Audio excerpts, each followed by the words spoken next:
Hi guys, welcome back to another episode of Learning to Drive with George. I was going to say it wrong. So last lesson we did the London route, okay, yeah. But the lesson prior to that, was it just general practice, I think, maybe? Yeah, I think it was it not the emergency stop? No, that was lesson 4. Oh, was it? Yeah, okay, so we did, oh yes, we recapped on the roundabouts and yeah, pretty much everything. So we made sure that he was going to be test ready. So today's lesson we're going to do a mock test once we get to the test centre. But before we start the mock test, we're going to do the show me tell me questions with George. We're going to run through all of them, okay? And he's revised them for once after what, 2-3 lessons.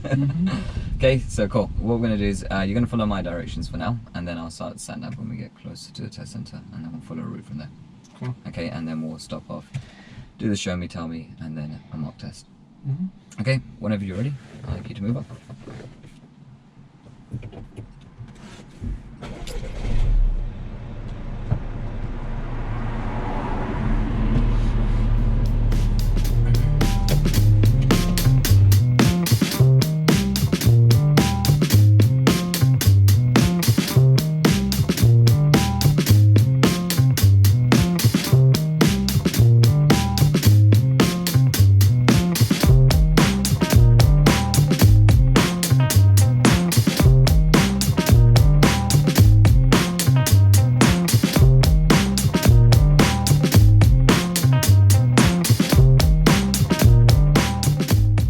So we're going to start the show me tell me questions now. Okay, so we're going to do all the tell me questions first, and then we'll go over the show me for this car here. Okay, so could you tell me how you would check to see if your brakes are working correctly before starting a journey? So you roll forward slowly, and it shouldn't feel spongy or something, and the car shouldn't go to one side or the other. Okay, good. The only thing I would say is I would turn on the car, get the car moving slowly, and then press the brakes. Okay, but yeah, good. Yes, the car shouldn't pull to either side, and the brake pedal shouldn't feel spongy or snap. Good. Now tell me how you check to see if your brake light's working correctly. So I press on the brake, and I'd either see in a reflection or ask someone to check for me if the light's on. Okay, good. Again, now if you press on your brakes right now, are they going to work? Okay, so you've got to turn the engine on. Right? Correct. Ignition or the engine on, yes. Okay, good. Now tell me how you would check to see if how would you know if there was a fault with your ABS? So when you turn the ignition on, the ABS light will come on the dashboard and it should go off. If it doesn't, then there's a problem. Perfect. Thank you. Now tell me how you check to see if your head restraint's correctly adjusted. The rigid part should be above your eyes or in line with your eyes. Good. Yeah, in line with your eyes and on the top of your ears. Okay, well done. And now tell me how you check to see if your power steering's working correctly. That was the one I didn't really get. I think it's like you turn the engine on and drive forward a bit, and it should be loose. So. Yeah. Okay. So do you not understand that, or? I don't know what power steering is. Okay, power steering is basically if you try turning the wheel now, the car's off. It's really heavy, right? You can't turn it. Now, when you turn on the car, it should come nice and light. Yeah. That's it. Now, that's another way of explaining it. The way they explain on the website is a bit confusing, but the easy way to say it is when the car's off, it's heavy to steer, and you can't steer really. And when you turn on the car, it should be nice and light and easy to steer. Okay, good. Now, tell me how you'd check to see if your indicators are working correctly. So I saw a couple ones. I saw one that said you turn the engine on and press your hazard lights, because then they all go off. Okay. And you either get someone to check, or you can get out of the car for that one. Correct. So it's not something that you have to hold on to, like your brakes. So yeah, you could turn on your hazard lights and walk around the car, and all 6 lights should be working. 2 at the front, 2 at the back, and 2 on your sides. Okay. And now tell me how you check to see headlights and tail lights are working. Would you turn on the full beam? Tail lights? Headlights and tail lights. You could turn on your full beams, but you'd have to do something before. There you go, good. So you turn on your dip lights, and then get out the car and check. Perfect. So you get out of the car and check, walk around the car, and see if they're working. Okay. And your dip lights are just down there on the right. That's a round dial. Can you see? Point to it. Yep, that's the one. And you twist that to the right for your dip lights. Okay. So you twist it to your right, and that will be your dip lights. That's it. So no. So again, your ignition needs to be on. Basically, anything that's electronic, usually your ignition needs to be on at least, or your engine needs to be switched on. Do you know what I mean by turning on your ignition? Press this button. Yeah, it's just like the first click to your key, and that's just to turn on all the electronics, basically. Okay. Now tell me, how would you turn on your 4 beams, and how would you know they're on while sitting inside the car?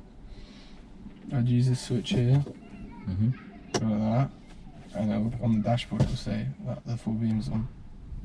So you just told me those are your dip lights. No, that's the other way. No, that's your side lights. So side lights is something that we don't talk about. It's just literally twist to your right, and then you push back on this lever here, and then a blue light will come up on your dashboard. Now again, ignition's not on, so it's not working. So if you just turn on your ignition if you want to see it. Let's turn off all your lights, just your ignition. This is your ignition. Let's pull that forward again so you can actually see it turn on. Turn off your dip lights. Okay, so turn on your dip lights, push back on the lever. Did you see the blue light come on? That tells you your 4 beams on. Okay, now this may differ for other cars sometimes, okay, but usually it's the same. Let's just leave your ignition on for the next question as well. Again, these are all tell me questions, so you don't have to explain them at the start of the test, okay?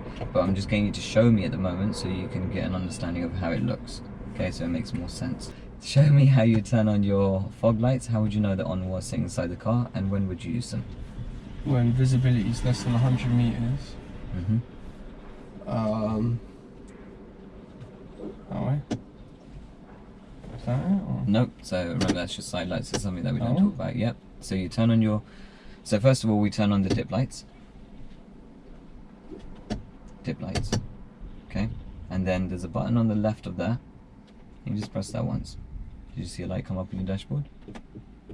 Yeah. I don't know. Perfect. Okay. So that amber light there. That tells you that your fog lights on. Perfect. Okay. So let's do that all again.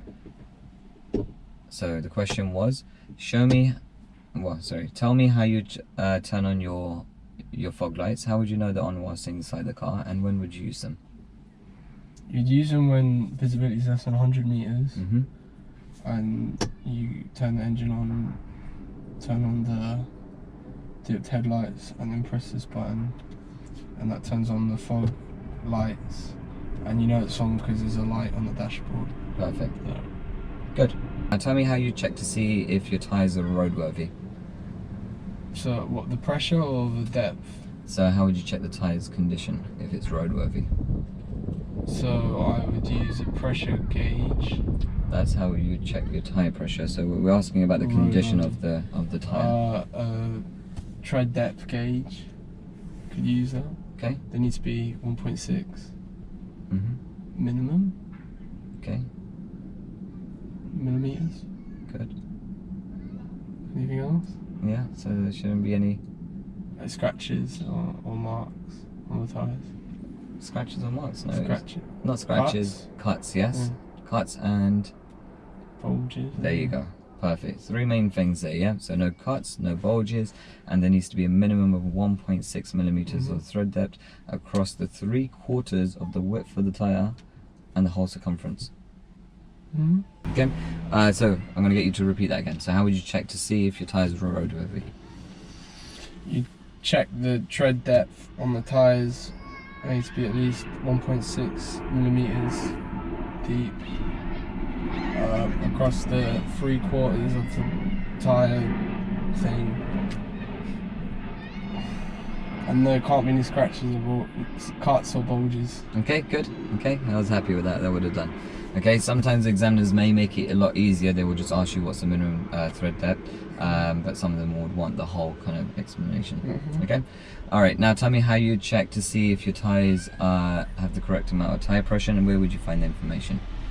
You'd find the information in the manual. Okay. And you use a pressure gauge.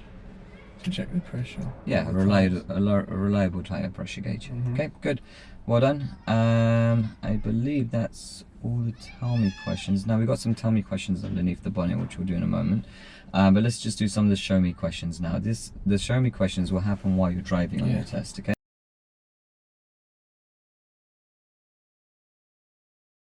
But we're going to practice them while we're stationary, and then later on when we do our mock test we can practice some of them.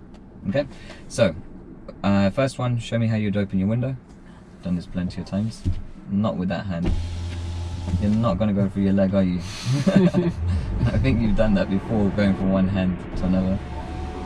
Okay, good. So open your window, thank you. Okay. So you're just making sure you know where the button is, because when you're driving at high speed you need to be able to open the window sometimes. Okay. All right. Now show me how you check to see if your horn's working correctly. Perfect. Okay, good. Well done. And now show me how you turn on your dip lights. Thank you. And now show me how you turn on your rear demister. Something here, I'm guessing. This one? Nope, that's your front windscreen. It says it on there. Rear. There you go. Perfect. Okay, so sometimes it won't say rear on it, but usually the rear window is always illustrated with like a rectangle shape. Okay, so that's how it looks there. So that's that, and you just press that button and that turns on those. What does it do? It heats up those lines at the back. Can you see those lines? Yeah. That run across the back window? Yeah. They will heat up and then they will demist any condensation that's built up. Okay? And we just, it usually turns off on its own, but in your test, once they say thank you, you just turn it off again. Okay? Now the front demister. Show me how you turn on your front demister. Is it this one? Correct. However, as you saw, it didn't do anything when you pressed the button. So now your front ones, is there any lines on the front windscreen? No. No, so how do these how do you reckon they work?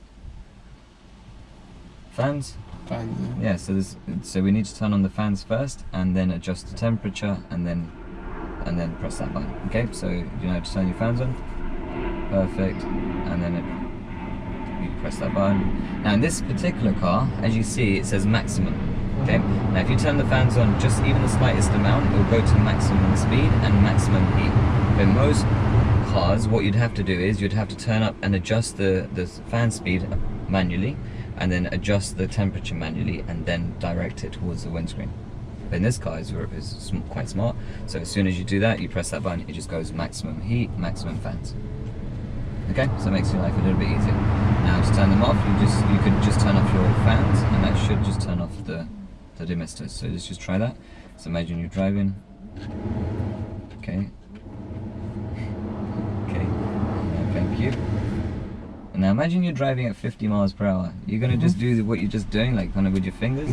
Let's do it properly. There you go. Just the one notch you'll do. There you go. Perfect. And we can turn it off. Thank you. Good. Okay. Show me how you would wash and clean the front windscreen. Something here. Okay. Look at the diagrams. Which one's the front windscreen illustration again? Just there on the end, right? This one then. You can see it just there, yeah? Okay, so that's, there you go. So wash and clean, so you push further in. That's it, thank you. You get it? Yeah. Yeah, so there's two little arrows there. If you press just the once slightly, it's just going to wipe the once, as you saw there. If you push further in, then it's going to spray the water out, and it will wipe a few times and turn off on its own. Happy with that? Now the rear windscreen, how would you wash and clean that? This one? Good, and you did it earlier, but let's just do it. So you can, okay, let's quickly just go for it. So what you just did there was you just turned on the wipers, okay? So if you twist it up once, that's turning on the wipers, and then now if the wipers are, you're gonna let me finish my sentence? Yeah. Okay, so if the wipers are on, and you want to wash and clean them, then you just push up further. Now if you're asked to just wash and clean the windscreen, the rear windscreen, and you don't want to turn the wipers on, you just push down. And sprays the water and wipes. So in your test, to make it easier, all you're going to do is go down instead of turning it back on. The front one do down. Correct. Now this is not a show me question, but you should know how to do this. So if it rains in your test, you know how to turn on your wipers. So just turn on your front wipers. It was this one, wasn't it? Correct.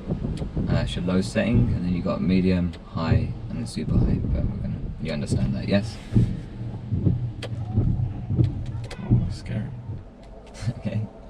Alright, good. That's all the inside questions done. I can't think of anything else. No. Yeah, so that's everything inside the car. Happy with that? Let's go do underneath the bonnet. Now, to open this bonnet in this particular car, button down here. yes, sometimes it will be on the passenger side, but in this car it's on the driver's side. Listen to me first.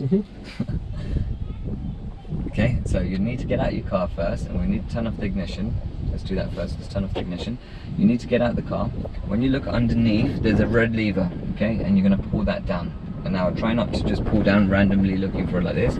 Try to look for the lever, because sometimes you're going to have some cables there and you don't end up pulling down those. Okay? Those pull it? Yep, so can you see a red lever down there? Yeah. Yep, if you pull that down, there you go, hear that click? Yeah. Hey. Okay, so when you come to the front, there's usually a little lever here that you need to release. Okay, so you need to lift up. It first. Yeah, lift up slightly with your other hand. Slide that lever. To the left or to the right? To the left. That's it. You raise it up, and there's that yellow rod just there. Take that out, put that just there. Perfect. Okay, now there's 4 questions underneath the bonnet. Okay, so first question: how would you check the brake fluid level? Brake fluid? Yeah, so you need to identify it and then explain how you check the level. I know there's a minimum and maximum line, but is it this one? Which one? This one? This one? No. Okay, Well, I so don't know about this one. it's this one here. Mhm. That one just And you there. is it between the minimum and maximum? Correct. So on the side, just down there, it's just the minimum maximum, and it's going to be in between it. Okay, but that is your suspension. It's nothing there. Okay, so don't be unscrewing that. Okay, but the way you're going to remember this is just with that symbol there. You see that symbol? Yeah. Yep. So the circle and the 2 brackets. That's how you know that's the tyre. So that's like a tyre with 2 clamps. Okay, and now the coolant. The left one? Which one? This one? This one here, correct. Okay, and how would you check the level? Minimum and maximum line? Perfect. Again, there's a minimum maximum on the side, it's going to be in between it. And then finally, the engine oil. How would you check the engine oil? Where's the little stick? Okay, good. So in this particular car, it's actually in the same spot where you actually fill up. So in this car here, it's just there. You take out the, what's it called? The stick. Dipstick. The dipstick, and you wipe it first, wouldn't you? Okay, yes, you take it out, you wipe, give it a wipe. Put it back in, and you see on the stick, it shows you how full it is. Okay, and there's a, again, Minimum and maximum. perfect, there's a minimum maximum, and it's going to be in between it. Okay, and then if it needs topping up, we top up little by little and repeat the process, because you're not going to know how much you top up unless you repeat the whole process again. Okay, whereas with these 2, you're going to know how much you've topped up because you'll see the marking on the side. Okay, and finally, this is not included no more in the test, but I like to still explain it to everyone. How would you check the windscreen washer? Didn't see that one on the video. No, so like I said, it's not included, but I like to do this anyways. I'm guessing this one. The blue one, yes. Okay, so that This one. thing. Yeah, that's Yeah. the one just there, and it's got even the symbol on top. Yeah. Okay, so how would you check the level on that, you reckon? No, minimum and maximum line. There's no minimum maximum on this one. Okay, so this one here, you just look inside. If it looks low, we top it up to the top. Part of your test, you won't need to check anything physically, so you don't start checking the engine oil and opening these canisters here. They only want you to identify and explain it. Okay, and actually I forgot one last thing which was really important. I forgot to say this. This one here, that does have a minimum maximum, the coolant, but you've got to make sure you explain that you don't open it until the engine's cooled down. So it's cold. Yes, okay, because it's really, and you got that little symbol just there. Correct, okay, because it's really hot and it sprays out, it's pressurized. So if you open it while the engine's been hot, it's just going to spray onto you. Okay, should you close the bonnet?